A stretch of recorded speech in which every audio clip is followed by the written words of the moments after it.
Welcome back. आज measurement का एक क्लास पहले हो चुका है, ठीक है। उसमें मैंने आपको सिलेबस बताया था, कुछ फंडामेंटल बताया था कि क्या रिक्वायरमेंट है, ठीक है। आज बेसिकली मेज़रमेंट पे इसको पहला लेक्चर मान सकते हो। यहाँ पे ये पूरा के पूरा जो बेस्ड रहेगा वो इंट्रोडक्शन ऑफ मेज़रमेंट पे रहेगा कि इन जनरल हमें क्या जानना है मेज़रमेंट में, मेज़रमेंट क्या है, ठीक है। और जब भी हम मेजर करते हैं तो डेफिनेटली उसमें कुछ ना कुछ एरर आता है, तो एरर एनालिसिस ये हमारा टॉपिक है। अभी हो सकता है कि ये 2 लेक्चर में ख़त्म हो, लेकिन ये हमारा टॉपिक है अभी कमिंग उसमें डिस्कशन का, ठीक है। तो सबसे पहले हम चलते हैं, जैसे यदि कोई पूछता है कि एक्चुअली में जो मेज़रमेंट है वो क्या है। मेज़रमेंट कोई पूछता है कि जो ये मेज़रमेंट हम लिखते हैं ये क्या है, ठीक है।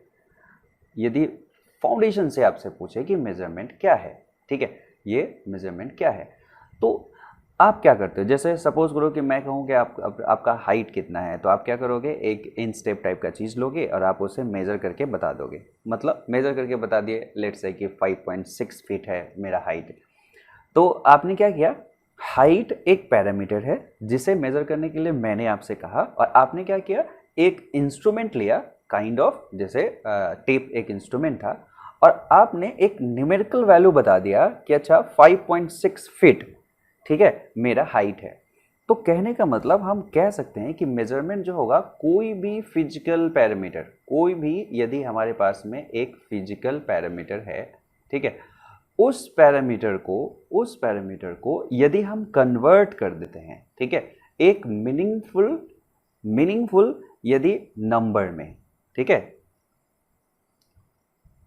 मीनिंगफुल यदि नंबर में हम कन्वर्ट कर देते हैं, तो हम कहते हैं कि ये जो प्रोसेस है इसको मेजरमेंट कहते हैं। ऑब्वियसली मीनिंगफुल नंबर में जो आप कन्वर्ट करोगे वो बाय व्हाट, बाय इंस्ट्रूमेंट करोगे, ठीक है, जिसके बारे में पूरा हमें इसमें पढ़ना है कि कोई ना कोई इंस्ट्रूमेंट्स उसमें जरूर होगा।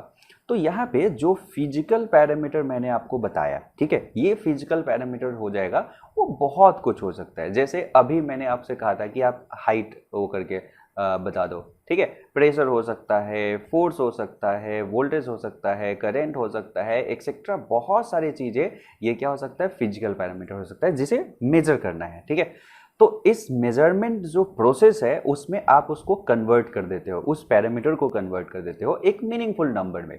जैसे मैंने कहा कि आप जो हो, आप अपना हाइट बताओ, तो आप यहाँ पे खड़े हो और एक इंच टेप ऐसे लाया गया और आपके हाइट को यहाँ से मेजर करके ये बता दिया गया कि अच्छा 5.6 है। तो एग्जाम्पल में यहाँ पे जो 5.6 और फिट हम यहाँ पे ऐसे रिप्रेजेंट कर दिए, तो मीनिंगफुल नंबर इसमें एक क्या हो गया, 5.6 एक नंबर है, ठीक है। और इसको हम कहते हैं यूनिट।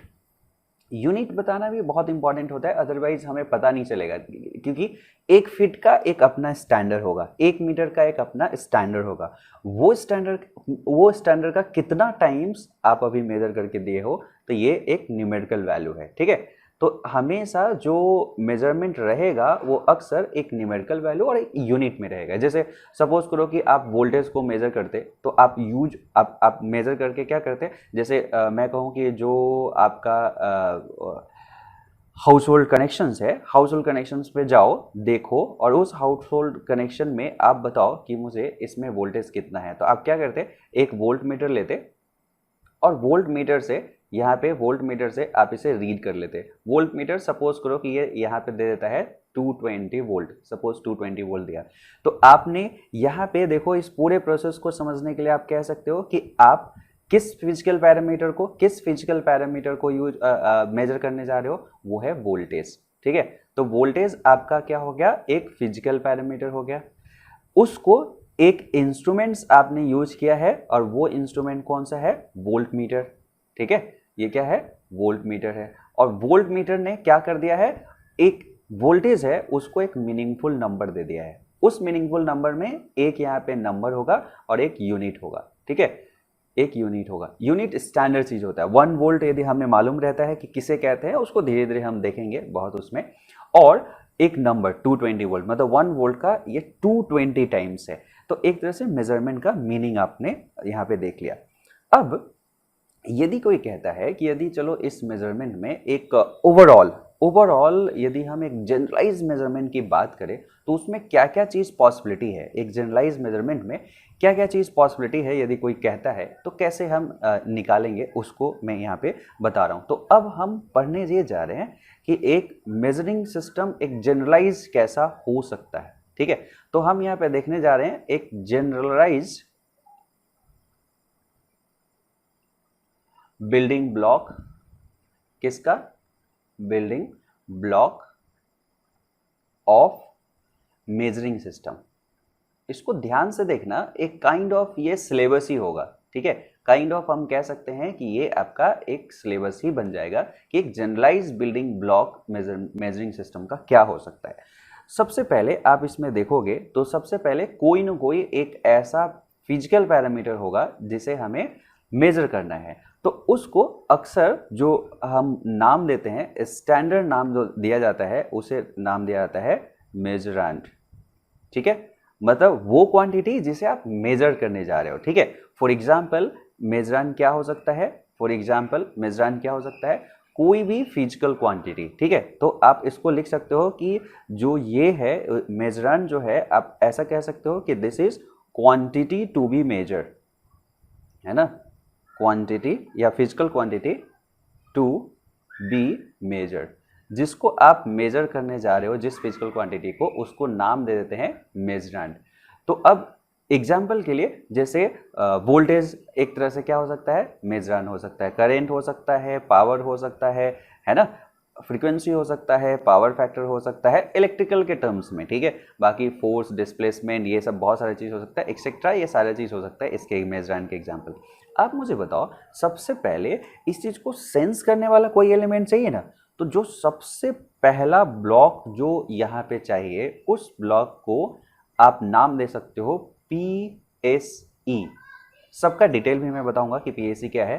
तो जिस चीज को मेजर करने जा रहे हो उसको पहले सेंस करना पड़ेगा, इसको प्राइमरी सेंसिंग एलिमेंट कह सकते हैं। ठीक है, PSE को प्राइमरी सेंसिंग एलिमेंट कह सकते हैं, अभी मैं डिटेल में भी ऐसे लिखाऊंगा। ठीक है, जब आपने सेंस कर लिया, अक्सर जब हम सेंस कर लेते हैं तो होता क्या है, वो जो सेंस करने के बाद जो हमें क्वांटिटी मिलता है उसको प्रोसेस करना पड़ता है। ठीक है, उसको कन्वर्ट करना पड़ता है। ठीक है, तो वेरिएबल कन्वर्जन एलिमेंट उसका, उसके बाद दूसरा एलिमेंट रहेगा VCE, जिसे हम कहेंगे वेरिएबल कन्वर्जन एलिमेंट। उसको क्या करेगा, जैसे हो सकता है कि जैसे कंप्यूटर से प्रोसेस करना है उस डेटा को। जैसे सपोज करो, आपने देखा होगा कि अभी भी वोल्ट मीटर वगैरह जो होता है उसमें डिजिटली ऐसे बन के आ जाता है, डिजिट के फॉर्मेट में आ जाता है।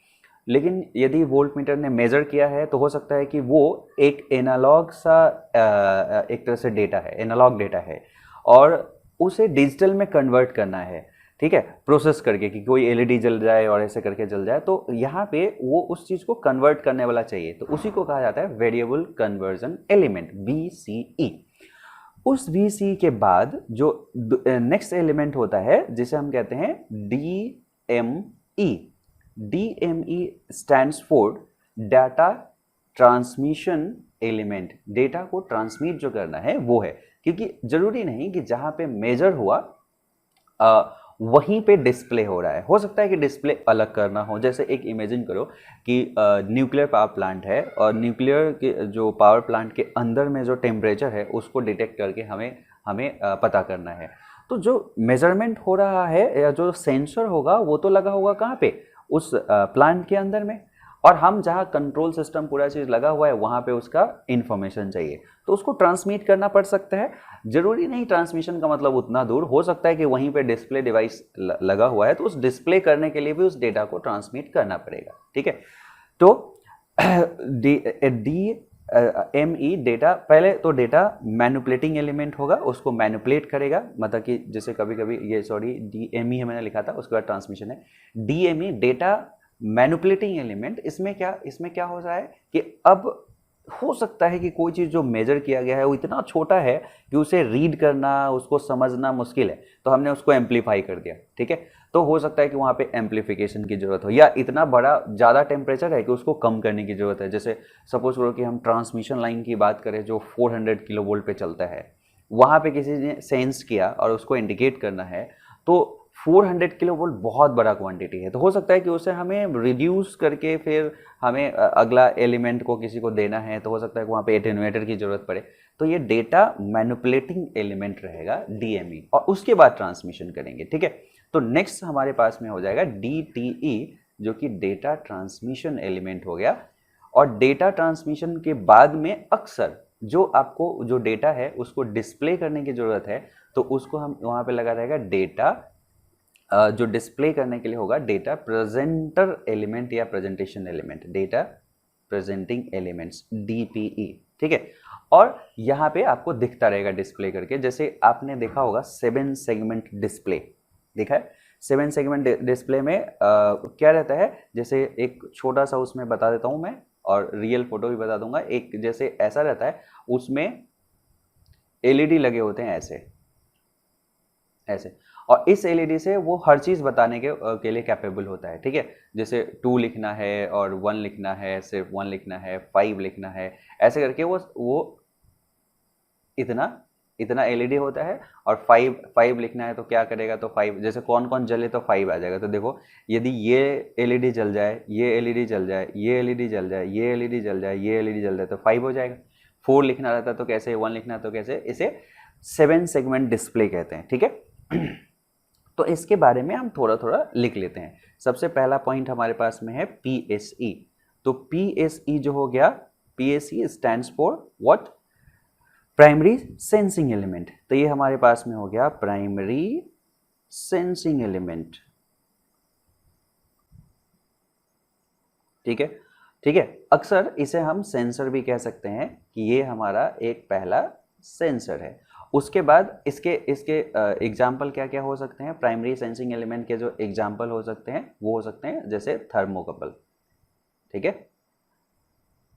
थर्मोकपल, इसमें क्या होता है, टेम्परेचर के अनुसार से हमें ईएमएफ इंड्यूस होता है। तो इसमें जो ईएमएफ इंट्रोड्यूस होता है that is proportional to change in temperature, ठीक है।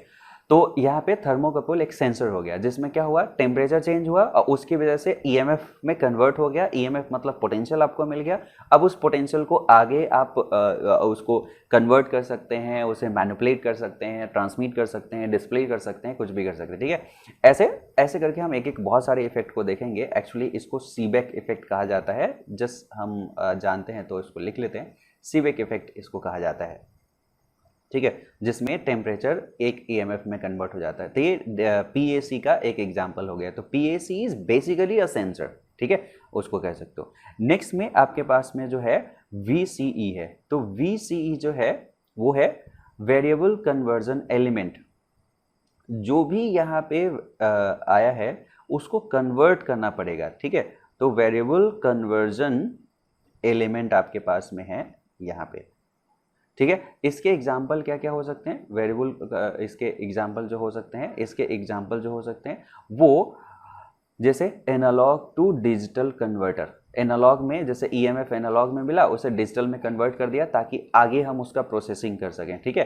ये डिजिटल टू एनालॉग कन्वर्टर भी हो सकता है, डिजिटल टू एनालॉग कन्वर्टर भी हो सकता है, वोल्टेज टू आई कन्वर्टर भी हो सकता है, आई टू वोल्टेज कन्वर्टर भी हो सकता है, क्योंकि डिपेंडिंग अपॉन क्या है, जैसे एलईडी वगैरह में या फोटो डायोड वगैरह को देखोगे तो वहाँ पे जैसे लाइट को करंट में कन्वर्ट हो जाता है, फिर उस करंट को वोल्टेज में कन्वर्ट करके आगे हम प्रोसेस करते हैं। तो डिपेंडिंग अपॉन क्या हो सकता है, कभी कभी वी टू एफ कन्वर्जन भी हो सकता है।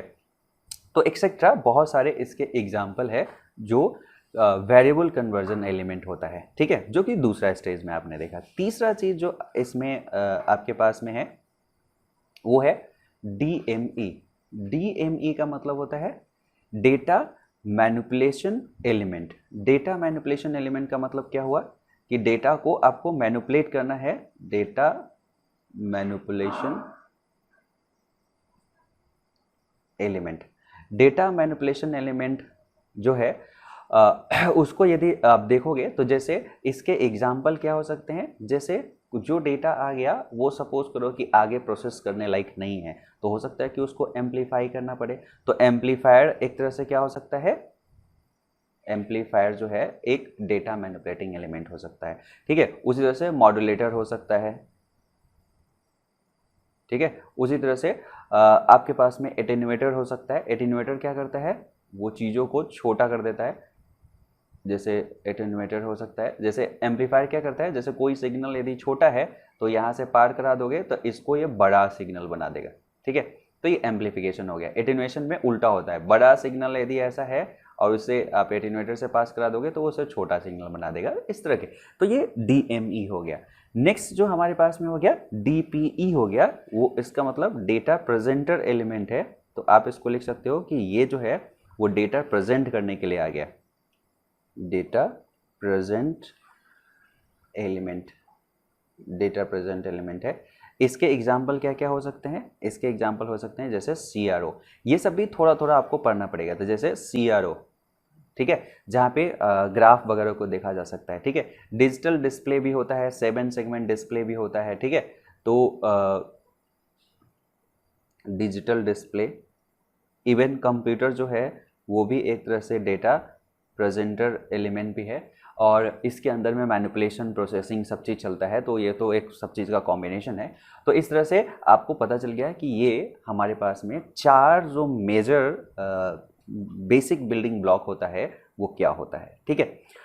तो यदि मैं आपसे सपोज करो कि एक क्वेश्चन छोटा सा क्वेश्चन पूछता हूँ कि यदि हमारे पास में एक 4 डिवाइसेस दिया गया है, जैसे एक छोटा सा क्वेश्चन यहाँ पे ऐसे कर लो, जैसे मेजरान किसे कहेंगे। पहला क्वेश्चन यदि छोटा सा मैं कहता हूँ कि मेजरान किसे कहते हैं, तो क्या होगा आंसर, जिस क्वांटिटी को मेजर करने जा रहे हो उसे मेजरान कहेंगे, ठीक है। ऐसे ऐसे छोटे छोटे क्वेश्चन मिल जाएंगे।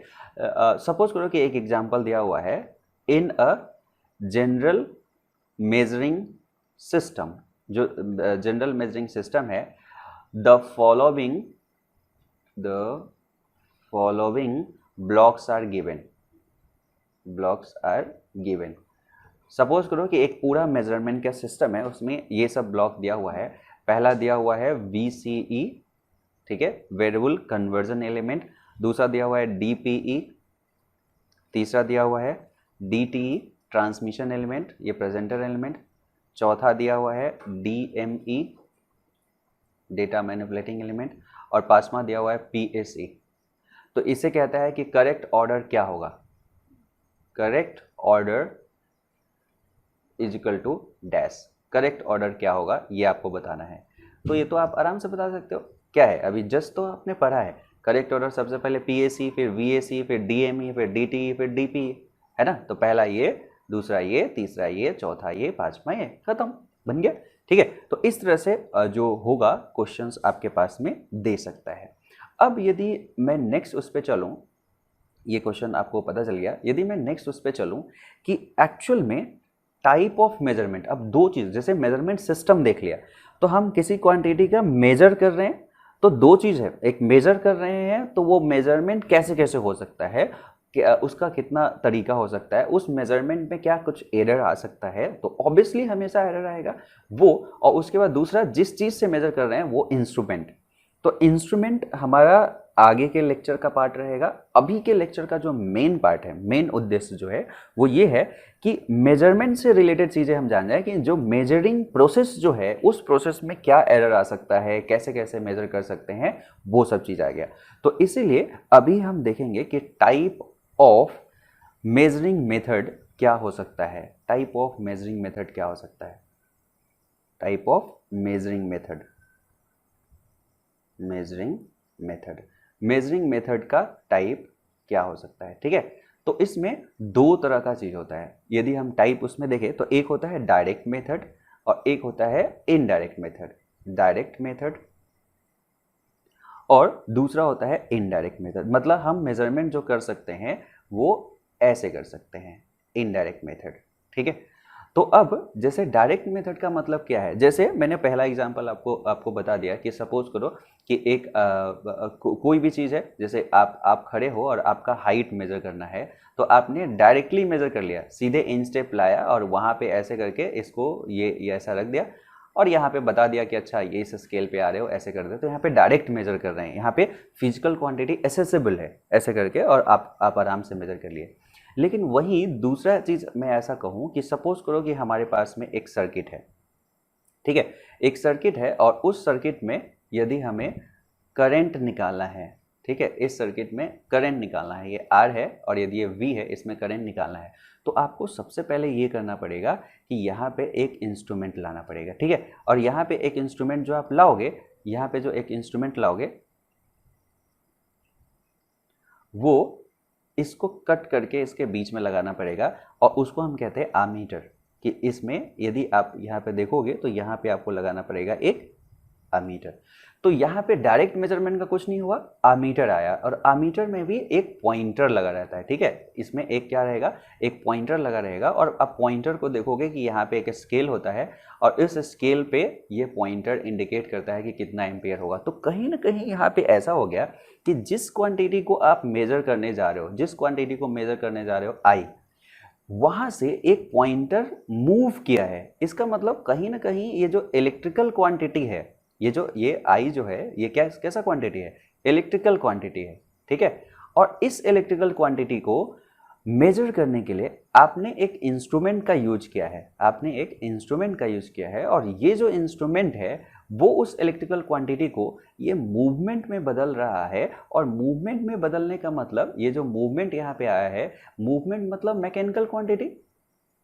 यदि ये मूवमेंट हो रहा है तो ये तो हो गया मैकेनिकल क्वांटिटी, ये मैकेनिकल क्वांटिटी में कन्वर्ट कर दे रहा है।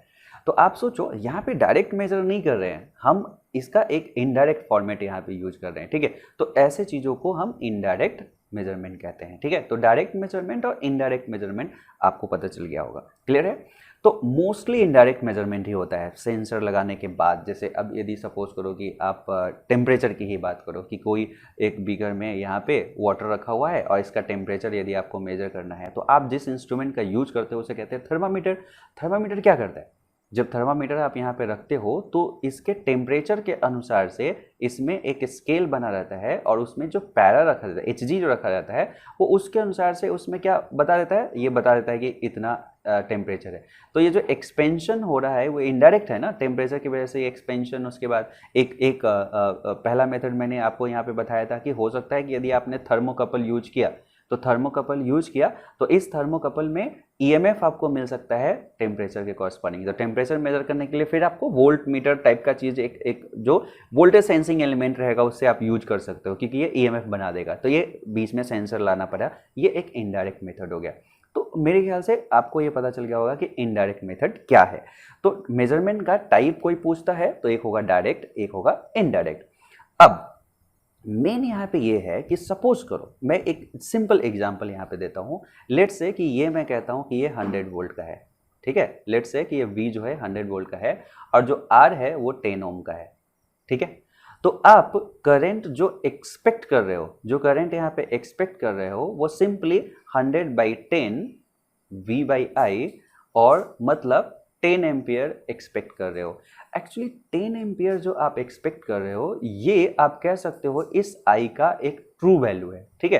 ट्रू वैल्यू है कि इतना आना चाहिए। लेकिन होगा क्या कि ये जो आमीटर है, जो आमीटर आप यहाँ पे यूज कर रहे हो, ये इंस्ट्रूमेंट जो यूज कर रहे हो, ये जब मेजर करके देगा, ये जो रीड करके देगा, इसकी जो रीडिंग होगी, ये रीडिंग जरूरी नहीं कि वो डेफिनेटली वो 10 एम्पियर ही दे दे। ये हो सकता है कि ये रीड करके 9.5 एम्पियर दिया, तो हम कहेंगे ये जो आया वो उसी आई का एक मेजर्ड वैल्यू आ गया। ये क्या हो गया, मेजर्ड वैल्यू आ गया, ठीक है। तो अब होता क्या है, इसका मतलब ये हो गया कि जब भी आप मेजरमेंट करने कोई भी चीज़ को जाओगे तो डेफिनेटली वहाँ पे कुछ ना कुछ, अब जैसे इसका रीजन डेफिनेटली कुछ ना कुछ जो होगा, वेरिएशन आ जाएगा उसके ट्रू वैल्यू से डेविएट कर जाएगा डेटा। जो ट्रू वैल्यू यहाँ पे 10 एम्पियर था उससे कुछ ना कुछ डेविएशन हो जाएगा। तो जब भी मेजरमेंट करोगे तो वहाँ पे एक इन्वॉल्व रहेगा, नेचुरल इन्वॉल्वमेंट उसमें हो जाएगा एरर का। तो इसका मतलब यहाँ पे एरर डेफिनेटली होगा। अब एरर यदि डेफिनेटली है, एरर है, तो उसको कैसे ट्रीट करें, कितना एरर मतलब कि चल सकता है, या वैसा ऑब्वियसली आपको लगेगा कि ऐसा इंस्ट्रूमेंट्स को मैं लाऊं खरीद के जिसका एरर बहुत कम हो। तो यहाँ पे जो एक टर्म हम यहाँ पे यूज करना शुरू कर देंगे, और वो चीज़ टर्म जो हम यूज करना शुरू कर देंगे वो होगा एरर। कि जो हमने यहाँ पे जो हमने इस केस में ट्रू वैल्यू जो था, मेजर्ड वैल्यू जो था, उसको इन जनरल क्वांटिटी ए कहते हैं। मेजर्ड वैल्यू ए यहाँ पे करंट है, और माइनस जो ए का ट्रू वैल्यू हो सकता है, ये जो डिफरेंस होगा उसको हम एरर कहना शुरू कर देंगे। तो यहाँ पे एक बहुत इंपॉर्टेंट पैरामीटर हमने डिफाइन कर दिया, ए मेजर्ड माइनस ए ट्रू। तो जैसे ये जो एग्जांपल है, इस केस में यदि कोई कहता है कि एरर कितना होगा, तो आप कहोगे कि i का जो मेजर्ड वैल्यू है माइनस i का जो ट्रू वैल्यू है उसको माइनस कर दो। i का मेजर्ड वैल्यू कितना है 9.5, i का ट्रू वैल्यू कितना है 10, तो यहाँ पे कितना हो जाएगा माइनस 0.5। माइनस 0.5 एम्पियर का एक एरर है। यहाँ पे माइनस क्या इंडिकेट कर रहा है? डेफिनेटली माइनस इंडिकेट कर रहा है कि true value is greater than measured value. तो ट्रू वैल्यू जो है मेजर्ड वैल्यू से बड़ा है, ठीक है। इसी वजह से हम या ऐसा कह सकते हैं कि मेजर्ड वैल्यू ट्रू वैल्यू से कम है, तो जो इसका मतलब इंस्ट्रूमेंट जो है वो जितना एक्चुअली में वो पैरामीटर होना चाहिए उससे कम मेजर कर रहा है, तो वो माइनस हो रहा है, ठीक है। इसमें जरूरी नहीं कि ये माइनस आ जाए, प्लस भी आ सकता है। जैसे ये तो एक केस था कि रीडिंग आपके पास में 9.5 एम्पियर है, तो ये एरर आ गया। सपोज करो कि यदि मैं इसमें दूसरा केस लेता हूँ कि यदि रीडिंग जो है वो रीडिंग सपोज करो कि 10.5 एम्पियर आता, तो उस समय एरर कितना हो जाता? तो उस समय एरर जो आ जाता, मेजर्ड वैल्यू कितना है 10.5 माइनस ट्रू वैल्यू कितना है 10, तो ये क्या हो जाता 0.5 एम्पियर का आ जाता। यहाँ पे तो प्लस है, ठीक है। तो प्लस भी हो सकता है, एरर प्लस में भी हो सकता है, एरर माइनस में भी हो सकता है, ठीक है। प्लस और माइनस इंडिकेशन कर रहा है कि यहाँ पे प्लस इंडिकेट कर रहा है कि जो मेजरिंग है, इंस्ट्रूमेंट्स जो है वो ज़्यादा मेजर कर रहा है। स्टैंडर्ड लैंग्वेज में हम कभी कभी इसको कहते हैं ओवर एस्टिमेशन, कि यहाँ पे प्लस कर दिया, जितना होना चाहिए उससे ज़्यादा कर रहा है, ये ओवर एस्टिमेशन है, ठीक है। यहाँ पे हम कह सकते हैं कि ये क्या हो गया, ओवर एस्टिमेशन है किसका? इंस्ट्रूमेंट्स का, ठीक है। यहाँ पे हम कह सकते हैं कि ये क्या है, अंडर एस्टिमेशन है, मतलब जितना होना चाहिए था उससे ये क्या कर रहा है, कम मेजर करके दे रहा है, तो अंडर एस्टिमेशन हम इसको कह सकते हैं, ठीक है। तो ये चीज आपके पास में एरर आ गया। तो एरर आपने यहाँ पे देख लिया कि क्या होता है, कैसे होता है ये चीज। इसी को ध्यान में रखते हुए एक चीज यहाँ पे यूज किया जाता है जिसे हम कहते हैं करेक्शन फैक्टर। उसको कहते हैं करेक्शन फैक्टर, ठीक है, करेक्शन फैक्टर। जैसे सपोज करो ये कहता है कि जो आप मेजर करके आए हो, ठीक है, वो मेजरमेंट ट्रू के बराबर नहीं है, तो कितना से करेक्ट करना पड़ेगा मेजर्ड वैल्यू को। तो इसलिए करेक्शन फैक्टर जो होता है वो सिंपली नेगेटिव ऑफ एरर हो जाता है। ये सीधा सा आपको दिख रहा होगा, माइनस ऑफ एरर क्यों लिखा गया। जैसे माइनस ऑफ एरर को हम करेक्शन फैक्टर कहते हैं। जैसे कहने का मतलब, जैसे इस वाले मेजरमेंट में देखो, आप मेजर करके कितना लाए हो 9.5 एम्पियर, ट्रू कितना है 10 एम्पियर। अब हाँ, यहाँ पे आपके दिमाग में क्वेश्चन आ सकता है कि ये सर यहाँ तो ट्रू निकालना बड़ा आसान था, ये सर्किट था, तो आप इसको भी मैं अलग से बताऊंगा कि ट्रू वैल्यू किसे कहते हैं, ठीक है। ट्रू वैल्यू कैसे आप ले जाओगे, ट्रू वैल्यू किसको मानोगे, क्या होगा उस पर यहाँ पे मालूम है, तो चलो मालूम है। तो इसमें करेक्शन फैक्टर कितना रिक्वायर्ड है? इसमें यदि करेक्शन फैक्टर की हम बात करें 9.5 में, तो कितना रिक्वायर्ड है?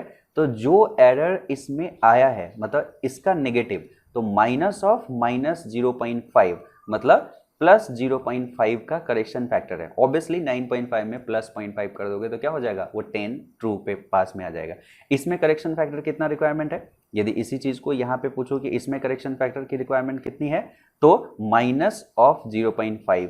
क्यों? क्योंकि इसने 10.5 मेजर करके लाया है, तो माइनस 0.5 कर देंगे तो क्या हो जाएगा, वो 10 हो जाएगा, ट्रू के पास आ जाएगा। तो correction factor is nothing but negative of error. तो एरर के बारे में मेरे ख्याल से आपके पास में अच्छे से जानकारी हो गया कि एरर का मतलब क्या होगा, ठीक है। तो अब यदि हम इसको एक उसमें लैंग्वेज में लिखने की कोशिश करें कि करेक्शन फैक्टर किसे कहते हैं, ठीक है, तो आप लिख सकते हो। तो उसको करेक्शन फैक्टर को आप लैंग्वेज में लिख लो। मैं नेक्स्ट उसमें रख देता हूँ पेज में।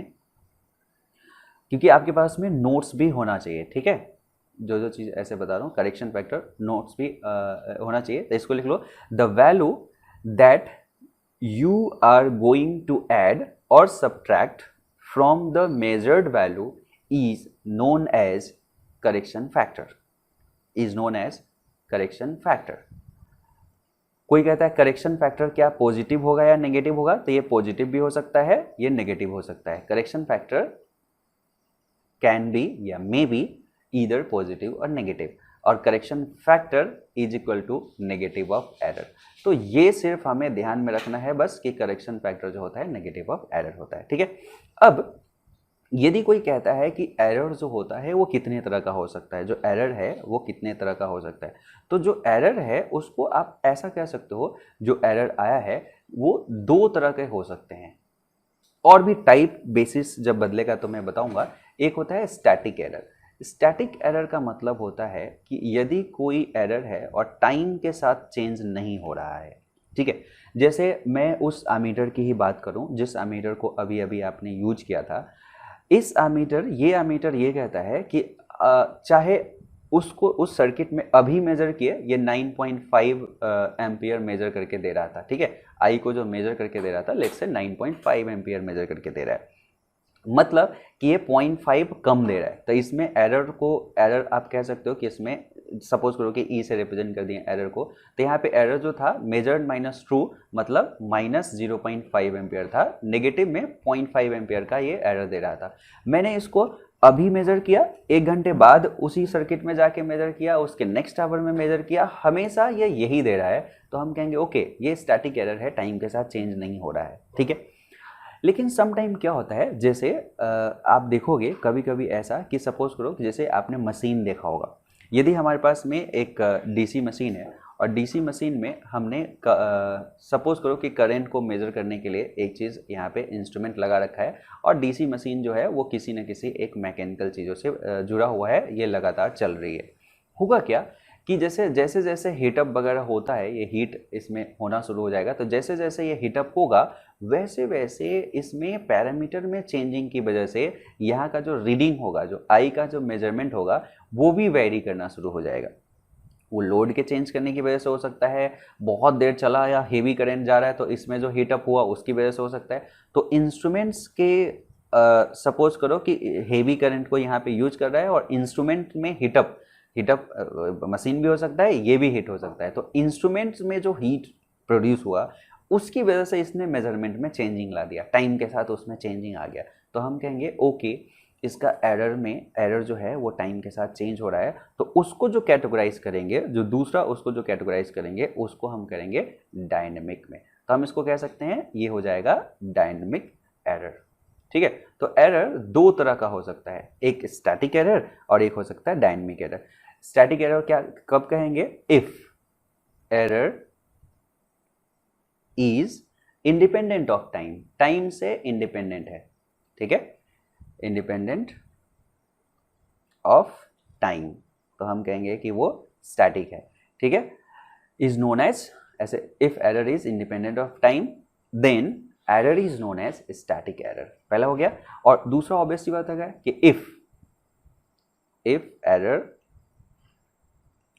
is changing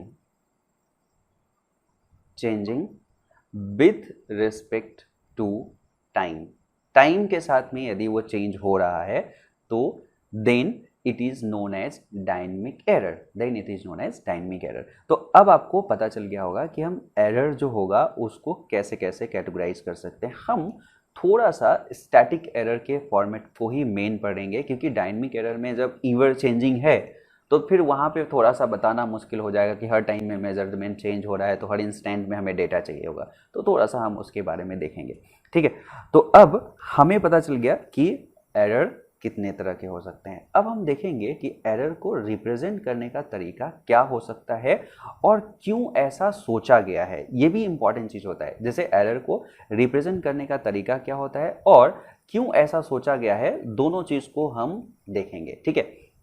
तो जैसे अभी अभी हमने देखा कि जो एरर है उस एरर को डिफाइन करने का हमारे पास में तरीका ये था कि यदि कोई भी क्वांटिटी है उसको मेजर करके आप आए, ठीक है, तो जो मेजर्ड वैल्यू है उसमें से यदि आपने ट्रू वैल्यू को माइनस कर दिया तो हम उसे एरर कहेंगे। ध्यान रखना, मेजर माइनस ट्रू है, ट्रू माइनस मेजर नहीं है, नहीं तो क्या होगा, साइन का डिफरेंस आ जाएगा, मीनिंग में चेंज आना शुरू हो जाएगा। जैसे मैं कहता हूँ कि एरर नेगेटिव है तो आप सीधे पकड़ लेते हो अच्छा मेजरमेंट कम होगा ट्रू से, ठीक है। तो यदि am माइनस 80 है तब ना, 80 माइनस am रहता तो हम कहते 80 छोटा है am से, तो उसको ध्यान रखना। इसको सिंबॉलिकली अक्सर डेल ए ऐसे लिख दिया जाता है। ए stands for any physical parameter, जैसे अभी करंट को लेके हम देख रहे थे, ये कोई वोल्टेज हो सकता है, ये पावर हो सकता है, एनर्जी हो सकता है, कुछ भी हो सकता है। ए, तो ए एक जनरल है। M stands for measure, T stand for true. तो measured minus true del A आपके पास में हो गया। इस चीज को हम कहते हैं एब्सोल्यूट एरर। तो इसका ये एरर तो है लेकिन इतना निकाल दिए तो इसको हम नाम दे देंगे एब्सोल्यूट, ठीक है। इसको कहते हैं एब्सोल्यूट एरर, ठीक है। तो इस एरर के आगे लग जाएगा एब्सोल्यूट। तो एब्सोल्यूट एरर जो हो गया वो डेल ए हो गया। एक पहला चीज आपने देख लिया कि एरर को डिफाइन करने का तरीका हो गया। एक दूसरा इसी चीज को डिफाइन करने का तरीका होता है जिसे हम कहते हैं परसेंटेज और रिलेटिव स्टैटिक एरर, RSE। इसको दो तरह से प्रोनाउंस कर सकते हैं। ये है परसेंटेज रिलेटिव एरर। अब चीज़ों को समझना, क्योंकि जितना चीज़ों को समझ जाओगे न्यूमेरिकल उतना आसान हो जाएगा। परसेंटेज रिलेटिव स्टैटिक एरर, ठीक है। कभी कभी इसी चीज़ को पढ़ दिया जाता है परसेंटेज लिमिटिंग एरर, ठीक है। तो ये कुछ भी ऐसा बोलता है limiting error, percentage limiting error भी इसको कह सकता है या रिलेटिव स्टैटिक एरर भी कह सकता है। अब ये कैसे डिफाइन है, उसको देखो। ये डिफाइन करने के लिए इसमें क्या किया जाता है, एक्चुअली जो मेजर्ड वैल्यू था और माइनस जो ट्रू वैल्यू था, ठीक है। अब उसको रिप्रेजेंट करने का तरीका होगा कि वो कितना टाइम्स है एक्चुअली में ट्रू वैल्यू का, और इनटू 100। अब इस मीनिंग को समझना, अभी तक आप जो निकाले थे A measured minus A true निकाल लिए थे, और this was nothing but what, absolute error del A जिसे आप कहते थे, अपॉन 80 हो गया। मतलब कहीं ना कहीं ये डेल ए अपॉन 80 है इनटू 100 है। सबसे पहले आप मुझे ये चीज बताओ कि यदि कोई भी चीज, जैसे 8/4 यदि लिखता हूं तो आंसर आता है 2। तो यहाँ पे ये 2 क्या रिप्रेजेंट कर रहा है, ये ट्रू क्या रिप्रेजेंट कर रहा है, upper part 8 is how much times of lower part, मतलब ऊपर वाला जो वैल्यू है वो नीचे का कितना गुना है। तो यहाँ पे देखो डेल ए जो है, एब्सोल्यूट एरर जो है, वो ट्रू वैल्यू का कितना गुना है, और इनटू 100 कर देते हैं तो वो कितना परसेंट है, ट्रू वैल्यू का कितना परसेंट एरर है। तो error is what percent of true value, ये चीज रिप्रेजेंट हो रहा है क्या चीज में, परसेंटेज एरर में। और ये बहुत ही इंपॉर्टेंट पैरामीटर होता है। क्यों, जैसे एक छोटा सा एग्जांपल लेते हैं। सपोज करो कि आपके पास में 2 इंस्ट्रूमेंट है, एक इंस्ट्रूमेंट ए है और एक इंस्ट्रूमेंट बी है, 2 इंस्ट्रूमेंट है, और इसने कहा कि डेल ए, इसमें जो डेल ए है वो 1 एम्पियर का है, मतलब एब्सोल्यूट एरर इतना का है। और इसने कहा कि इसमें बी वाले पार्ट में जो डेल बी है वो 10 एम्पियर का है, और आपसे पूछता है कि कौन सा इंस्ट्रूमेंट्स गुड है। इसमें पूछता है कि गुड इंस्ट्रूमेंट इसमें कौन है, गुड इंस्ट्रूमेंट इसमें पूछता है कि गुड इंस्ट्रूमेंट कौन है, मतलब ए है, दूसरा में ऑप्शन है बी है, ठीक है, तीसरा में ए एंड बी दोनों है ना, और चौथा में नन। यदि ये ऑप्शन है आपके पास में तो क्या आंसर होगा। आप अभी कुछ नहीं कह सकते कि ए या बी में से कौन सा अच्छा है, इसमें आंसर होगा नन।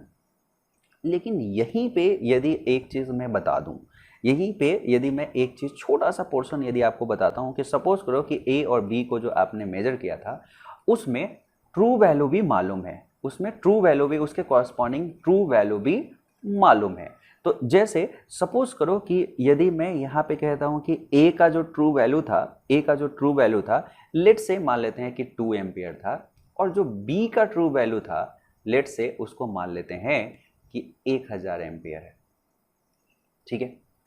और अब यदि आपसे पूछता है कि इस केस में परसेंटेज जो RSE था ये कितना होगा, तो इस केस में कितना हो जाएगा 1/2 इंटू 100 मतलब 50%। और इसमें कितना हो जाएगा, यही परसेंटेज RAC, इसमें कितना होगा, रिलेटिव एरर। तो यहाँ पे देखेंगे 10/100, इसको 1000 मान लेते हैं, ठीक है, इसको 1000 मान लेते हैं। तो 10/1000 इंटू 100, 10/1000 इंटू 100, तो यहाँ पे आपके पास आ गया ये 1% आ गया। तो आप मुझे बताओ, अब यदि आपका यही कहानी पूछा जाए कि A और B में कौन इंस्ट्रूमेंट अच्छा है, आप देखते ही बता दोगे ये, क्योंकि इसमें 1% मतलब ट्रू का सिर्फ 1% ही ये एरर में देता है। A जो है वो 50% का एरर ला सकता है। तो ये चीज एक एक्चुअली क्या है, दोनों को कंपेयर करने लायक है। कब, जब हमें परसेंटेज है तो पता है, मतलब हमें ये बता रहा है कि यदि 100 मेजर करेगा तो ये 50 का तो एरर ही कर देगा। ये कह रहा है कि 100 मेजर करेगा तो 1 का सिर्फ एरर करेगा। 100 एम्पियर यदि ये मेजर करता है तो ये 99 बताते रहेगा, और ये 100 को मेजर करने जाएगा तो 50 बताते रहेगा। आप सोचो कि ए कितना बेकार है। तो अब आप यहाँ पे कह सकते हो कि आंसर जो बी है वो गुड इंस्ट्रूमेंट है। बी जो है वो गुड इंस्ट्रूमेंट है। कब, जब हम परसेंटेज बता देंगे तब। तो आपको यहाँ से एक चीज ये भी पता चल गया कि ये जो है, जो परसेंटेज RAC है वो ज्यादा इंपॉर्टेंट इंफॉर्मेशन है किसी भी इंस्ट्रूमेंट का, ठीक है, ना कि हमारे पास में जो एब्सोल्यूट एरर है। क्योंकि एब्सोल्यूट एरर जो होगा वो कुछ भी हो सकता है। जैसे ही वो ट्रू के सेंस में आप देखना शुरू करोगे, आपको पता चलना शुरू हो जाएगा, ओके ये जो है परसेंटेज एरर इसमें ये है।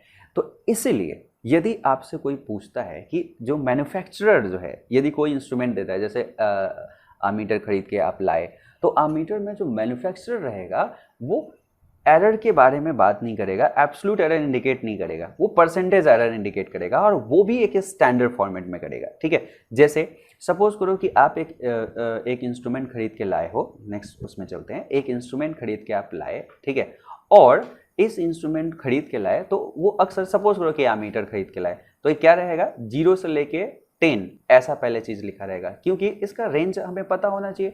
तो इस इंस्ट्रूमेंट में एक रेंज हमें पता रहेगा, और वो रेंज यहाँ पे 0 से लेके ऐसे बढ़ते बढ़ते बढ़ते बढ़ते बढ़ते ये आगे तक ऐसा रहेगा। तो यहाँ पे हमें पता रहेगा कि 0 से लेके और ये 10 तक ये क्या कर सकता है, इंडिकेट कर सकता है, और ये इंडिकेट कर सकता है। और यहाँ पे यदि इसमें एरर होना है तो वो मैन्युफैक्चरर एक चीज इंडिकेट करके दे देगा, और जैसे इसने कह दिया सपोज करो कि 1% एक्यूरेसी के साथ में ये इंस्ट्रूमेंट आ रहा है, तो यहाँ पे सीधा मतलब है कि जब इस क्वांटिटी, ये जो 10 है, इसको सबसे पहले तो हम कहते हैं, ये जो 10 हो गया इसको कहते हैं फुल स्केल। इसको क्या कहेंगे, फुल स्केल। मतलब पूरा ये जो इंडिकेटर यहाँ पे पहुंच जाएगा तो क्या इंडिकेट करेगा, फुल स्केल का 1% इसमें एरर रहता है। तो ये एक स्टैंडर्ड रिप्रेजेंटेशन हो गया, ठीक है, क्योंकि हमें पता है कि ये कितना एरर रखेगा। तो इसलिए किसी भी क्वांटिटी के लिए हम कह सकते हैं, किसी भी इंस्ट्रूमेंट के लिए एक रिलेटिव एरर बताएंगे तो वो काफ़ी इंफॉर्मेटिव रहेगा, और चीज़ों को कंपेयर करके हम बता सकते हैं कि अच्छा ये चीज़ सही है और ये चीज़ गलत है। इसीलिए एक टर्म यूज किया जाता है GAE। GAE stand for guaranteed accuracy error, guaranteed accuracy error.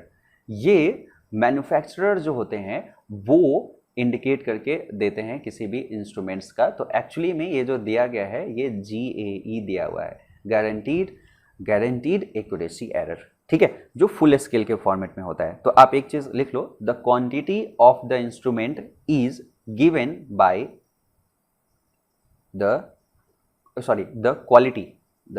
Quality of, अभी तक जो पढ़ा उसको कर दो, of instruments is given bye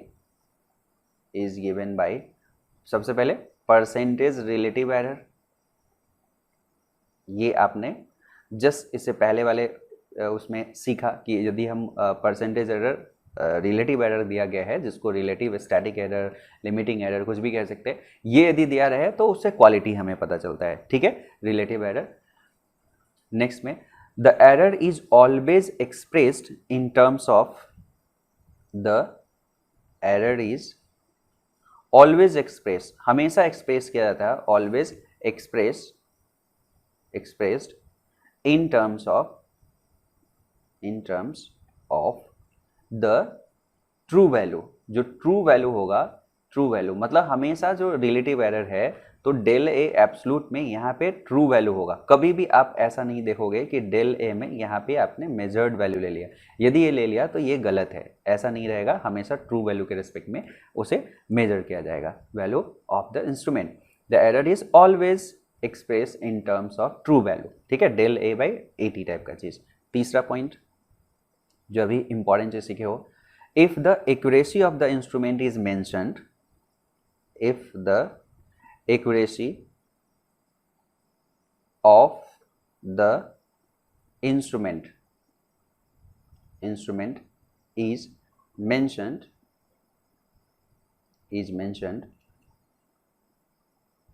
by the manufacturer, it is known as GAE, it is known as GAE, guaranteed accuracy error. अक्सर इसको GAE कह के वो बता देगा, और एक्यूरेसी का मतलब यही है। कोई कहता है कि 1% एक्यूरेसी के साथ में ये मेजर करता है, मतलब ऐसा नहीं कि उसमें 99% एरर है, ठीक है, ज़्यादा से ज़्यादा 1% का एरर इसमें हो सकता है, तो इसे GAE कहते हैं, ठीक है। तो मेरे ख्याल से आपको ये चीज़ पता चल गया होगा कि जो GAE है वो क्या होता है और उसका मतलब क्या होता है, ठीक है। एक मैं न्यूमेरिकल आपको बताना चाहूँगा जो आपको बहुत अच्छे से GAE के बारे में इम्पॉर्टेंस को समझाएगा, ठीक है।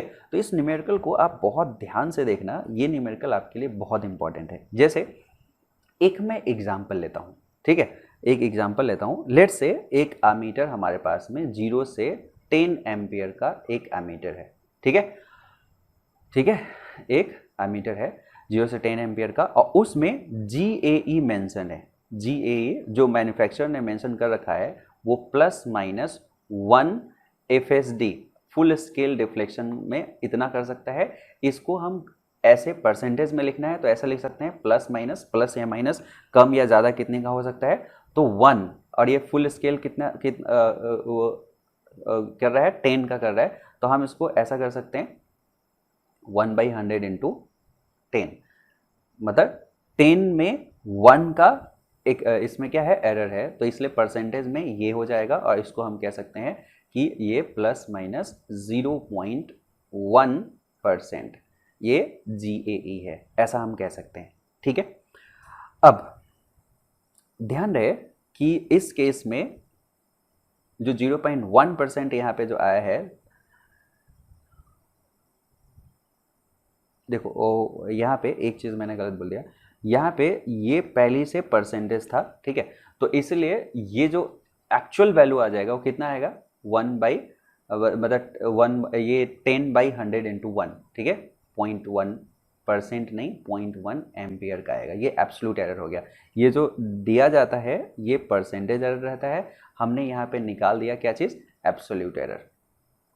अब एक चीज़ आपको ध्यान क्या देना है कि यदि किसी इंस्ट्रूमेंट का एब्सोल्यूट एरर आप निकाल लिए, 0.1 निकाल लिए, ठीक है, तो वो इरेस्पेक्टिव ऑफ लोड, मतलब ये 1 एम्पियर करंट मेजर कर रहा है तो 2 एम्पियर कर रहा है तो 3 एम्पियर कर रहा है, तो ये सेम 0.1 का एरर देता रहेगा, ठीक है। तो इस चीज़ को नोट करके आप बहुत अच्छे से लिख लो, यहाँ पे नोट करके लिख लो कि यहाँ पे जो 0.1 आया है, 0.1 जो आया है is constant irrespective of load,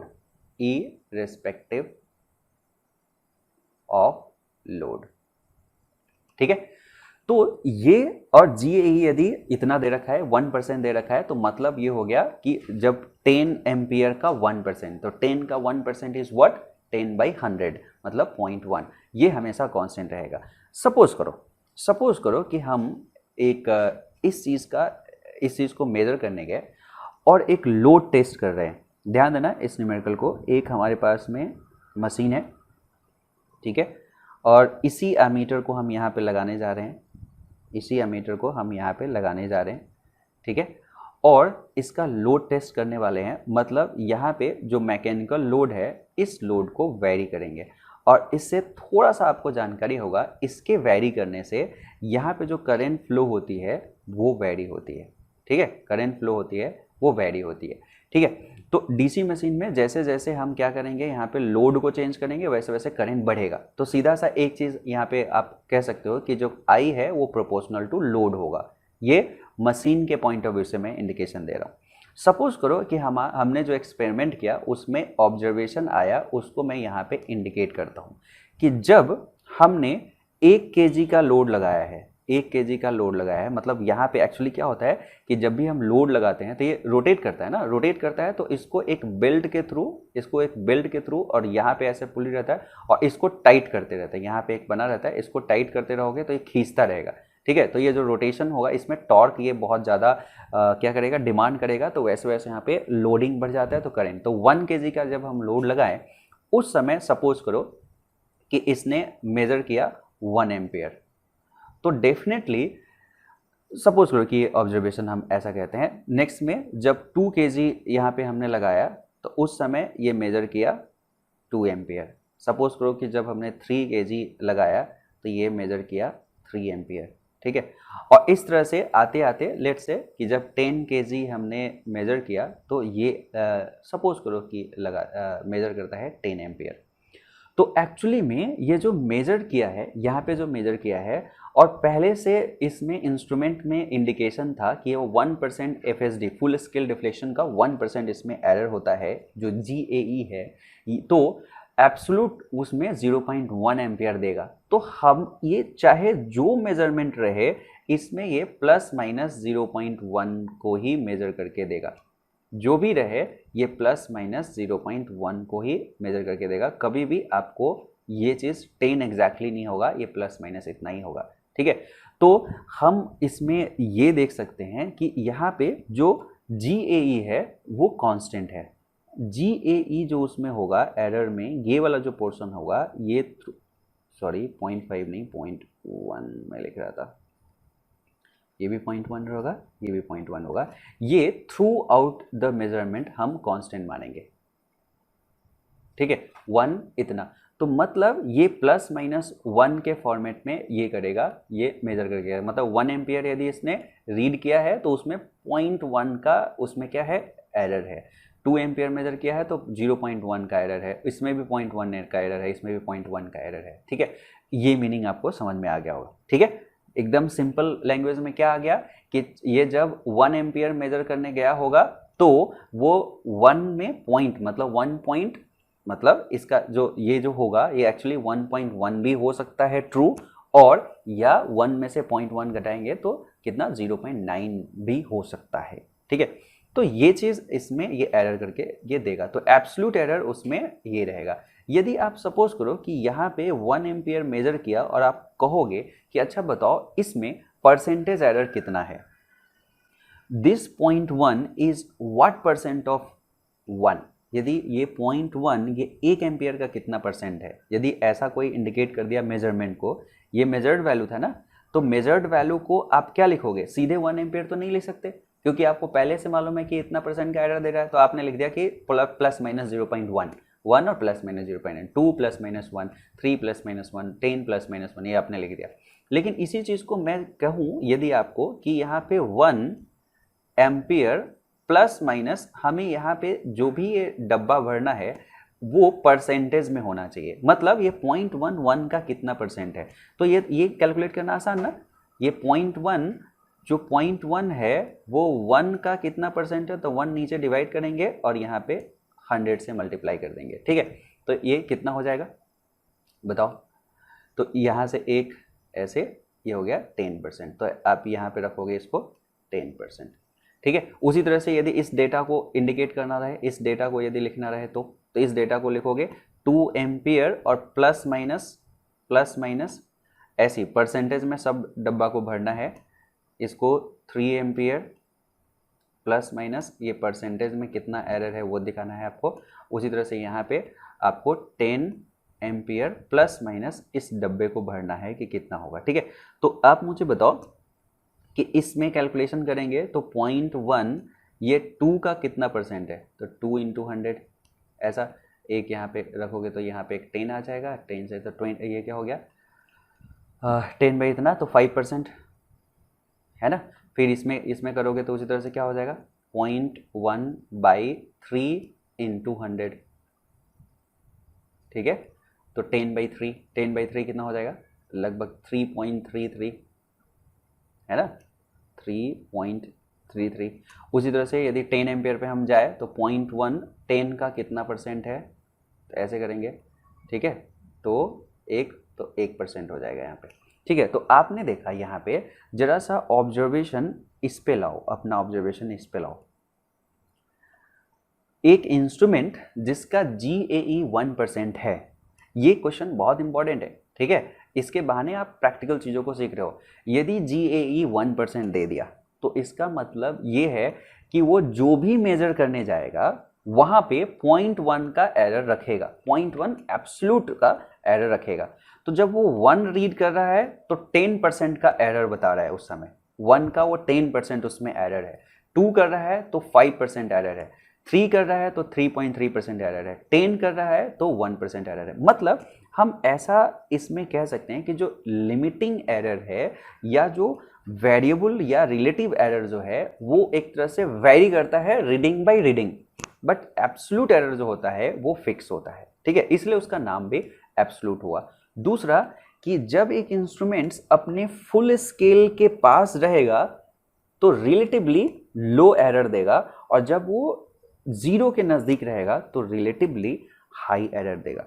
तो यहाँ से कई सारे वो कंसेप्चुअल पॉइंट्स भी हमारे क्लियर हो रहे हैं। जो इम्पॉर्टेंट है वो इम्पॉर्टेंट ये है कि यदि हम सपोज करो कि इस रिलेटिव एरर की बात करें, जिसमें यहाँ पे हमने ये रिलेटिव एरर बनाया है, और यदि एक इंस्ट्रूमेंट्स हम बात करें कि सपोज करो कि जो हमें यहाँ पे जो आमीटर हमारे पास में था वो 0 से शुरू करते करते करते करते 1 2 ऐसे करते करते कहाँ तक पहुँचा है 10 एम्पियर तक ये मेजर कर सकता है, जो कि ये जो 10 एम्पियर है ये इसका फुल स्केल वैल्यू है, ये FSD भी इसका है, फुल स्केल जो डिस्प्ले है वो भी हम कह सकते हैं इसका फुल स्केल वैल्यू भी है ये। तो यदि हम इसको देखेंगे, सपोज करो कि इसके मिडिल पॉइंट पे हम ऐसे आते हैं, तो हम देखेंगे कि ये मिडिल पॉइंट में ऑब्वियसली ये half of full scale reflection हो जाएगा, हाफ ऑफ FSD, और यहाँ पे ऑब्वियसली वो चीज़ हो जाएगा 5, ठीक है। ये तो यदि मैं परसेंटेज एरर की बात करूँ तो इधर साइड में यदि इस पॉइंट से इधर साइड में देखूँ रिलेटिव एरर को, और इधर साइड में यदि रिलेटिव एरर को देखूँ, तो इस सेक्शन में जो रिलेटिव एरर है जो इसको हम कह रहे हैं सेकेंड हाफ, ठीक है, और इसको कह रहे हैं फर्स्ट हाफ, पहला पार्ट। तो ये फर्स्ट हाफ और सेकेंड हाफ को यदि देखोगे तो सेकेंड हाफ में आपको एरर ज़्यादा मिला है, तो आप कह सकते हो सेकेंड हाफ में एरर आपको कम मिला है, मतलब मोर एक्यूरेट है। तो हम कह सकते हैं कि इस वाले पोर्शन में मोर एक्यूरेट डेटा आपको मिलता है, ठीक है। इसमें आपको जो मिलेगा मोर एक्यूरेट मिलेगा, मोर एक्यूरेसी। इस वाले सेक्शन में फर्स्ट में लेस एक्यूरेसी आपको दिखेगा। किसका लेस एक्यूरेसी? इंस्ट्रूमेंट्स का दिखेगा, ठीक है। तो इधर लेस लिमिटिंग एरर हो गया है ना, इधर लेस क्या हो गया RSE, जो परसेंटेज RSE हो गया, और इधर जो है वो मोर है। क्लियर? तो आप बताओ मोर परसेंटेज RSE, यदि आप कोई इंस्ट्रूमेंट को यूज करना चाहते हो और ऑलरेडी उसमें ये सब इंडिकेटेड है, जो कि होगा ही होगा, क्योंकि जब हम इंस्ट्रूमेंट यूज करते हैं तो उसके अंदर स्प्रिंग की वजह से, वायरिंग की वजह से, इतने सारे अंदर में डिवाइसेस लगे हुए, इतने सारे कंपोनेंट्स हैं कि कुछ ना कुछ एकदम ट्रू वैल्यू तो दे ही नहीं सकता। तो उसका एक GAE जरूर डिटरमाइन होगा, और यदि वो डिटरमाइन है, यदि वो लिखा गया है, दिया गया है मैन्युफैक्चरर की तरफ से, तो आप देखोगे कि फुल स्केल की तरफ यदि आप उसे यूज करोगे तो ओके, उसकी एक्यूरेसी अच्छी रहेगी, है ना। तो हम कह सकते हैं कि एक इंस्ट्रूमेंट्स जो है वो ज़्यादा एक्यूरेट मेजर करता है जब हम उसको फुल स्केल के नज़दीक में किसी चीज़ को क्या करते हैं, मेजर कराने के लिए करते हैं। तो ठीक है, ठीक है। तो आप एक स्टेटमेंट लिख लीजिए, फिर हम कुछ न्यूमेरिकल और करेंगे इसमें। लिख लिया GAE इज ऑलवेज मेंशन, लिखो GAE is always mentioned by manufacturer, manufacturer हमेशा मेंशन उसे करता है, and it is calculated with respect to full scale value, it is calculated with respect to full scale deflection या full scale value. It is also known as constant error. इसको हम constant error भी कह सकते हैं. It is also known as constant error. Next में whereas, लेकिन the percentage limiting error always calculated, percentage या limiting error RSE कह दो या limiting error कह दो, is always calculated with respect to true value, with respect to true value. देखो जहां पे हमने परसेंटेज ऐसे देखा था तो वो ट्रू वैल्यू के रिस्पेक्ट में मेजर किया जाता है, लेकिन ये फुल स्केल के रिस्पेक्ट में मेजर किया जाता है. ठीक है, इंस्ट्रूमेंट पे जो GAE रहता है वो उसके अनुसार से रहता है. RSE या लिमिटिंग एरर जो होता है वो ट्रू के रिस्पेक्ट में बताया जाता है. ठीक है, नेक्स्ट में it decreases in magnitude when, it मतलब परसेंटेज RSE या limiting error decreases in magnitude when the pointer is moving from initial position to full scale value. ठीक है, फुल स्केल वैल्यू मतलब एक जब पॉइंटर है जब अपने फुल स्केल की तरफ में मूव कर जाता है तो उसका वैल्यू डिक्रीज कर जाता है. ठीक है, इसीलिए हम GAE को वेरिएबल एरर भी कह सकते हैं. ठीक है, इसमें GAE को हम वेरिएबल एरर भी कह सकते हैं. क्यों? क्योंकि यहाँ पे 10%, यहाँ पे 5%, यहाँ पे इतना परसेंट, यहाँ पे 1%, जैसे जैसे ये सब चेंज हो रहा है ये परसेंटेज चेंज हो रहा है, इसको हम वेरिएबल एरर भी कह सकते हैं. ये चीज आपने यहाँ पे सीख लिया. ठीक है, अब मैं कुछ एडिशनल आपको न्यूमेरिकल कराना चाह रहा हूँ. वो एडिशनल न्यूमेरिकल से इस पे थोड़ा सा चीज़ें और ग्रिप बनेगा कि रिलेटिव एरर में GAE वाले ये सब जो पोर्शन है उसमें आपको और ग्रिप बनेगा. तो एक दो न्यूमेरिकल हम और करते हैं तो आपको इस एरर का थोड़ा सा इन्फॉर्मेशन जो है वो अच्छा मिल जाएगा. जैसे एक एग्जांपल यदि मैं यहाँ पे देता हूँ, अ वोल्ट मीटर और यहाँ पे दिया हुआ है 0 to 150 वोल्ट, ये मेजर करने वाला है. हैविंग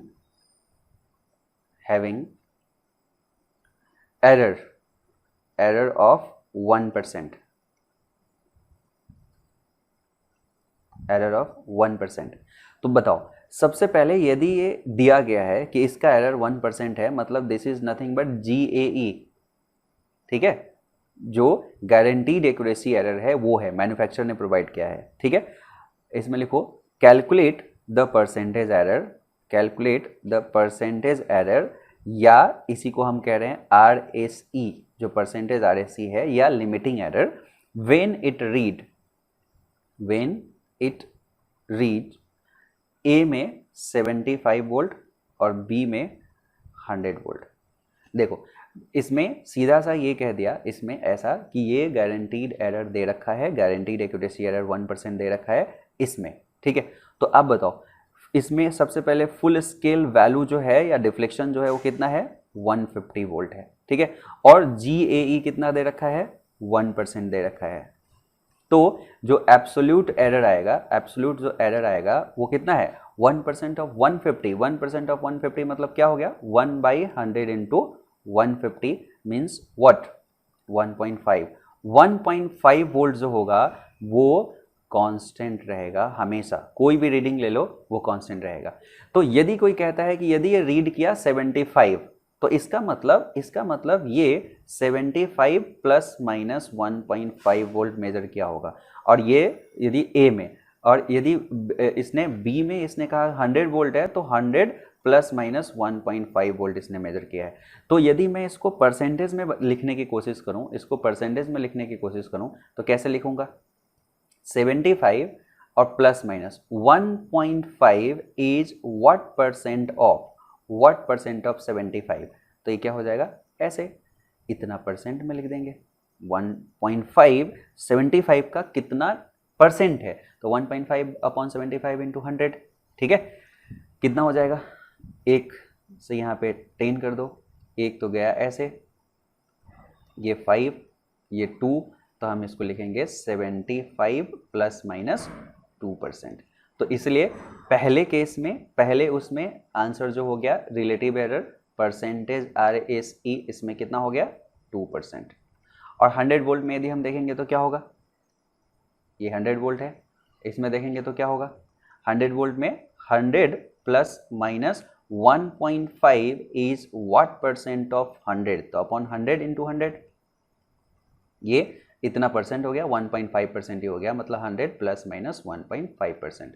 तो यहाँ पे इसको यदि हम इसका लिखना रहा तो क्या लिखेंगे, परसेंटेज RSE क्या हो गया, वो 1.5% हो गया। तो देखा, ये पहले से भी हमें पता था कि यदि कोई इंस्ट्रूमेंट है, ठीक है, और कोई इंस्ट्रूमेंट में यदि RSE दिया गया है और यदि उसमें RSE दिया गया और हमसे ये पूछा जाए कि अलग अलग रीडिंग पे परसेंटेज एरर कितना होगा, रिलेटिव एरर कितना होगा, लिमिटिंग एरर कितना होगा, तो जैसे जैसे हायर रीडिंग की तरफ जाएगा, देखो 150 की तरफ जैसे जैसे जा रहा है, 100 पे गया तो 1.5 है, 75 पे गया तो 2% है, ऑब्वियसली 150 पे जाएगा तो कितना होगा 1% हो जाएगा, 150 पे 1% हो जाएगा, ठीक है, 150 पे ही तो 1% के गिवन है।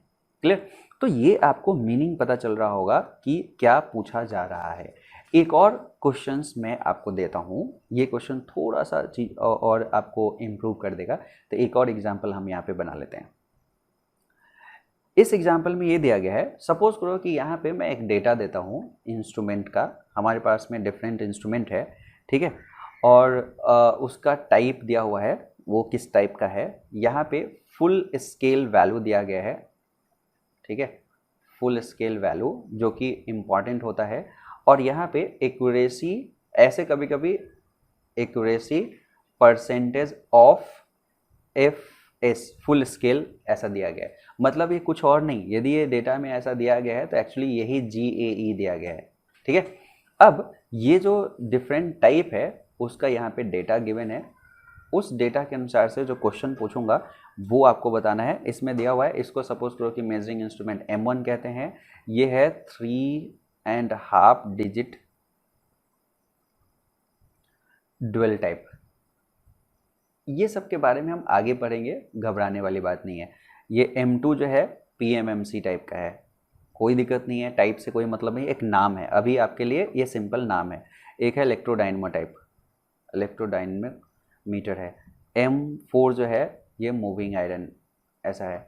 इसमें फुल इसके कॉरस्पॉन्डिंग जो डेटा दे रखा है फुल स्केल वैल्यू वो 20 दे रखा है, इसके कॉरस्पॉन्डिंग जो दे रखा है वो 10 दे रखा है, इसके कॉरस्पॉन्डिंग जो फुल स्केल दे रखा है ये 5 दे रखा है, इसके कॉरस्पॉन्डिंग जो फुल स्केल दे रखा है वो 1 दे रखा है। और इसमें ये कहा कि इसमें जो परसेंटेज ये है वो प्लस माइनस 0.1 है, इसमें है प्लस माइनस 0.2, इसमें है प्लस माइनस 0.5 और इसमें जो है वो प्लस माइनस 1 है, ठीक है। ये परसेंटेज या GAE परसेंट ऐसे दे रखा है। और इसमें कहा कि क्वेश्चन ये कहा कि एक करंट है, a current of 1 ampere, a current of 1 ampere is to be measured, is to be measured, मतलब 1 एम्पियर करंट को हमें मेजर करना है to obtain the minimum error, इसमें लिखो टू ऑब्टेन, मिनिमम एरर लाने के लिए, to obtain the minimum error in the reading, in the reading में मिनिमम एरर आए in the reading, one should select, आपको सेलेक्ट करना चाहिए, किसी को सेलेक्ट करना चाहिए, कौन सा इंस्ट्रूमेंट, M1 को B में, M2 को C में, M3 को D में, M4 को कौन सा सेलेक्ट करना चाहिए, ये आपको छांटना है, ठीक है। अब कैसे सॉल्व करेंगे, जैसे ये क्वेश्चन दिया गया है, GAE गिवन है, सबका फुल स्केल गिवन है, आप M1 को उठाया और 1 एम्पियर करंट को मेजर करने गए, आप M2 को उठाए 1 एम्पियर करंट को मेजर करने गए, M3 को उठाए 1 एम्पियर करंट को मेजर करे, M4 को उठाए 1 एम्पियर करंट को मेजर करने गए, कौन सा इंस्ट्रूमेंट यूज करे वो किस पे डिपेंड करेगा, जिसमें सबसे कम एरर होगा मेजरमेंट में, मतलब 1 एम्पियर प्लस माइनस कितना है वो सबसे कम होगा वो, ठीक है। तो यदि आप यहाँ पे देखोगे कि कोई इंस्ट्रूमेंट परसेंटेज बदलता रहता है लेकिन उसका एब्सोल्यूट एरर फिक्स रहता है, तो इसके कॉरस्पॉन्डिंग यदि मैं कहता हूँ कि एब्सोल्यूट एरर कितना होगा, तो एक्चुअली में 0.1% ऑफ 20, तो 0.1% ऑफ 20 इज व्हाट, 0.1% ऑफ 20 मतलब ये, और इसका वैल्यू निकालोगे तो कितना हो जाएगा 0.1 अपॉन 100 इंटू 20, ये वैल्यू, ये तो परसेंटेज में था, ये वैल्यू कितना हो गया प्लस माइनस 0.2। यदि इसको हम देखेंगे तो 0.2% ऑफ व्हाट, 0.2% ऑफ व्हाट 10, ये कितना हो जाएगा, लो प्लस माइनस ये एक और 10 नीचे भी होता तो मेरे ख्याल से हाँ 0.02 आता, ठीक है। ये भी क्या होगा 0.02 प्लस माइनस करेगा, ये पॉइंट होता है तो 0.5 इज ऑफ 5, ये कितना हो जाएगा, ये हो जाएगा 0.025। इसको देखोगे तो 1 of 1 1 is what percent of 1, तो हमारे पास में आ गया 0.01। अब जरा सा एक चीज़ देखो, इसका मतलब यदि हम इस 1 एम्पियर को मेजर करने गए M1 से, तो M1 से रीड करेंगे तो कितना दिखाएगा 1 प्लस माइनस 0.02। M2 से मेजर करने जाएंगे तो क्या दिखाएगा 1 प्लस माइनस 0.02। M3 से मेजर करने जाएंगे तो क्या दिखाएगा 1 प्लस माइनस 0.025। M4 से मेजर करने जाएंगे तो क्या दिखाएगा 1 प्लस माइनस 0.01। कौन सा चीज़, कौन सा रीडिंग आपको सही लग रहा है? 1 एम्पियर में सिर्फ प्लस माइनस 0.1 एम्पियर का एरर हो सकता है जो उसने रीडिंग दिया है, ठीक है। इसमें 0.025 का हो सकता है, 0.02 का हो सकता है, इतना। तो ये सबसे लिस्ट एरर इसमें नहीं है, तो किसको प्रीफर करोगे M4 को प्रीफर करोगे, तो आंसर इज M4। अब यदि ये डेटा आप ऐसे देख लेते, इसका GAE देख लेते, तो GAE के अनुसार से आप देखते ये तो 1% सबसे ज़्यादा है, आपको लगता है कि M4 तो कभी हो ही नहीं सकता, फर्स्ट उसमें गलती कर देते। तो आपको कहाँ पे परसेंटेज एरर, कहाँ पे आपको ये चीज़ हेल्पफुल हो रहा है वो आपको जानना ज़रूरी है, ठीक है।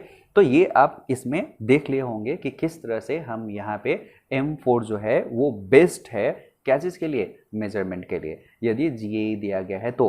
क्यों? क्योंकि हम एक्चुअली ये दे दिए कि 1 एम्पियर को मेजर करने जा रहे हैं, हमने ये नहीं कहा कि हम 10 एम्पियर और इसमें हो सकता है कि आगे यदि दूसरा पार्ट होता तो हम उसको अलग करते। तो ये एब्सोल्यूट एरर जो इसमें सेम है उसकी वजह से ऐसा कहानी आया है, ठीक है। तो आज का जो क्लास है वो मेरे ख्याल से आपको बहुत अच्छे से समझ में आया होगा, जिसमें मेन फोकस जो मेरा था वो ये था कि मेजरमेंट जो है वो क्या है, मेजरमेंट जो है उसमें इन जनरल क्या हो सकता है। मेजरमेंट जो है किसी भी फिजिकल क्वांटिटी को मीनिंगफुल नंबर में ला दो वो मेजरमेंट होता है, और जो फिजिकल क्वांटिटी होता है उसे मेजरांड कहते हैं। इसको हमेशा एक नंबर और यूनिट के फॉर्मेट में लिख देते हैं। दूसरा चीज़ इसमें हमने देखा कि उसके कितने स्टेप्स में एक जनरल मेजरिंग सिस्टम हो सकता है, PAC, VAC, DME, DTE, DPE, ये सब का मीनिंग देखा, कैसे ये सेंसर है, फिर वो ये जो है वेरिएबल कन्वर्जन एलिमेंट है, फिर ये डेटा मैनिपुलेशन के लिए दिया गया है, डेटा ट्रांसमिशन के लिए दिया गया है, डेटा को डिस्प्ले करने के लिए दिया गया है, ठीक है। फिर ये एक क्वेश्चन था, फिर आपको type of measurement direct indirect कैसे हो सकता है। डायरेक्ट तो वहाँ से एरर, कोई भी मेजर करोगे तो उसमें एरर आएगा, तो डेफिनेटली आपको उस एरर को रीड करना है। तो उसमें हमेशा हर मेजरमेंट के कॉरस्पॉन्डिंग एक करेक्शन फैक्टर रखना पड़ेगा। करेक्शन फैक्टर जस्ट एरर का नेगेटिव होता है, ठीक है। तो एरर स्टैटिक और डायनेमिक दोनों हो सकता है। स्टैटिक मतलब टाइम के साथ चेंज ना हो, और डायनेमिक मतलब टाइम के साथ चेंज हो। एब्सोल्यूट एरर करेंगे तो मेजरमेंट माइनस इतना, इसको एब्सोल्यूट एरर कहते हैं। परसेंटेज एरर रिलेटिव एरर या लिमिटिंग एरर होता है, तो ये ऐसे डिफाइन किया जाता है। हमेशा ध्यान रखना है कि ये ट्रू के रेस्पेक्ट में डिफाइन किया जाता है। जब कोई इंस्ट्रूमेंट दिया जाए तो उसके एब्सोल्यूट एरर से हम नहीं बता पाएंगे कि कौन सा अच्छा इंस्ट्रूमेंट है जब तक कि उसका ट्रू वैल्यू ना दे दे, ठीक है। तो ट्रू वैल्यू जैसे ही इसने दे दिया तो हमें पता चल गया कि अच्छा यहाँ पे कौन सा इंस्ट्रूमेंट बढ़िया था, ठीक है। उसी तरह से हमने नेक्स्ट में इसमें देख लिया था कि फुल स्केल के अनुसार से ये मैन्युफैक्चरर देता है एक गारंटीड एक्यूरेसी एरर।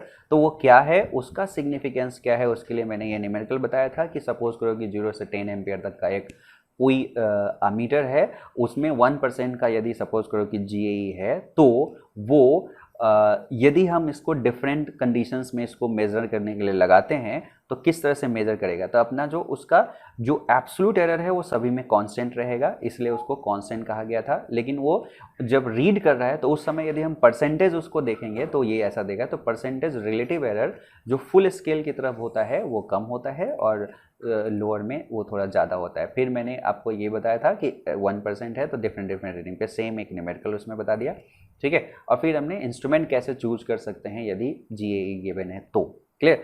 वो इस मेजरमेंट के लिए यदि मेजरमेंट रीडिंग अलग रहता तो हो सकता है कि हम अलग दूसरा चीज़ हम लेते हैं, ठीक है। तो ये कैसा है, अगली क्लास में अभी हमारा एरर एनालिसिस जारी रहेगा, ठीक है। तब तक आप इस पे ये करें। तो जो अभी मैं क्या कर रहा हूँ, कुछ जब लेक्चर्स पूरा हो जाएगा तब मैं आपको न्यूमेरिकल दूंगा, अभी आपको न्यूमेरिकल नहीं दे रहा हूँ। हम अभी पूरे टारगेट में हैं कि पूरे जो लेक्चर आपको दिया जा रहा है वो लगभग ऑलमोस्ट हर दिन अपलोड किया जाए। और दो बुक बहुत इलेक्ट्रिकल के लिए, यदि SSC JEE की हम बात करें तो इलेक्ट्रिकल के लिए दो चीज़ इम्पॉर्टेंट है। वो ये है कि जो आपके पास में एक VK मेहता है और एक JB गुप्ता है, ठीक है। तो BK मेहता और JB गुप्ता इसके क्वेश्चंस यदि आप कर लिए तो लगभग आपके पास में पूरा ही हो जाएगा। SSC JEE के बाद में कह रहा हूँ, ठीक है। अब जो गेट और इसके लिए देख रहे हैं, एक्चुअली क्या है, दोनों का सिलेबस सेम है। गेट या IES के लिए इस लेक्चर को देख रहे हैं, उनके लिए ये जो क्वेश्चंस होगा वो लेवल 0 हो जाएगा, ये लेवल 0 हो जाएगा। इसमें इंक्लूड गेट के भी क्वेश्चंस होंगे, IES के भी क्वेश्चंस होंगे, लेकिन वो जो एक एक नंबर के आते हैं। आपको एडिशन में, इसके साथ में आपको एडिशन में सिर्फ और सिर्फ प्रीवियस ईयर के क्वेश्चंस को करना है। यदि आपने प्रीवियस ईयर के क्वेश्चंस बना दिए, किसके, गेट और ES का। और आपको मैं बता दूं कि मोस्टली जो लेक्चर मैं बना रहा हूं, इस लेक्चर को आप देखोगे तो मोस्टली जो ये सब न्यूमेरिकल है वो वहीं से लिए गए हैं, कहीं ना कहीं गेट से पूछा हुआ है, ES से पूछा गया है, ऐसे लिए गए हैं। तो आपको उसकी दिक्कत नहीं होगी इसमें। गेट के जो पढ़ रहे हैं, आपको सिर्फ प्रीवियस ईयर क्वेश्चंस को आपको अलग से बनाना पड़ेगा। तो मैं अपने उसमें हूँ, मैं एक वो बना रहा हूँ कि कॉन्सेप्ट वाइज यही रहेगा। लेवल 0 क्वेश्चंस आपको भी देखना है, जो गेट और ES का आप कर रहे हो। गेट और ES के लिए एडिशनल जो क्लासेज होगा वो जस्ट प्रीवियस ईयर न्यूमेरिकल के साथ में होगा। कुछ प्रीवियस ईयर क्वेश्चंस को एनालिसिस करके हम उसमें कर देंगे। आप लोग कमेंट में इसके बारे में लिख सकते हो कि हाँ सर हमें रिक्वायरमेंट है, इसका भी सॉल्व कर दीजिए। क्वेश्चंस भी आप डाल सकते हो कमेंट में, ठीक है। और एक व्हाट्सअप नंबर हमेशा दिया जाता है, आप उसमें जाके इवन आप कोई क्वेश्चंस यदि आपको पूछना है तो उसमें आप डाल सकते हैं। कोई ना कोई लेक्चर में मैं डिस्कस करके बता दूंगा, ठीक है। आप इसको प्लीज़ आप इस पूरे लेक्चर को स्प्रेड करें, ये बहुत इंपॉर्टेंट है, ठीक है। स्प्रेड करेंगे तो हमें एनर्जी मिलता रहेगा। मैं सारा के सारा क्वेश्चंस को मतलब जितने भी लगभग इलेक्ट्रिकल का पार्ट है वो मैं पूरा के पूरा आपको रिकॉर्ड करके डाल दूंगा, ठीक है, क्लियर। मेरा ऑलरेडी बहुत अच्छा खासा एक्सपीरियंस है जो इलेक्ट्रिकल गेट और ES को पढ़ाने में, ठीक है। तो आपको बहुत ज़्यादा हेल्पफुल हो जाएगा, ठीक। Okay, bye bye.